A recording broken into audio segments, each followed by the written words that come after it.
ওটা আর জোড়া লাগবে না মা। অন্নপূর্ণার সামনেই সংসার ভাঙল স্নেহা। 4 বোনের সম্পর্কে ফাটল সম্পূর্ণ জানতে হলে চ্যানেলটি সাবস্ক্রাইব করে ভিডিওতে লাইক দিয়ে দেখতে থাকুন। অন্নপূর্ণার লক্ষ্মীরা সিরিয়ালের নতুন আগামী পর্বে আমরা দেখতে পাই স্নেহা অন্নপূর্ণাকে সবার সামনে বলতে থাকে বাড়িতে, মা তুমিই তো বলেছিলে এই 4টে পিলার আমরা 4 জন একটা খেলনা ঘরের মতন দেখায়। আর বলতে থাকে কিন্তু কখন যে তোমরা 3 জন আমি আলাদা হয়ে গেলাম বুঝতেই পারলাম না। এই বলে স্নেহা কেঁদে ফেলে এবং সেই পিলারটা ভেঙে ফেলে। সেই মুহূর্তে অন্নপূর্ণা সেটা নিয়ে বারবার জোড়া লাগানোর চেষ্টা করে।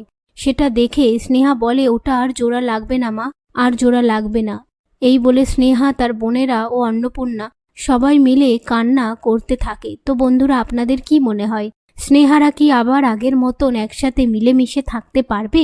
কমেন্ট বক্সে লিখে জানান। ভিডিওটি ভালো লাগলে শেয়ার করবেন।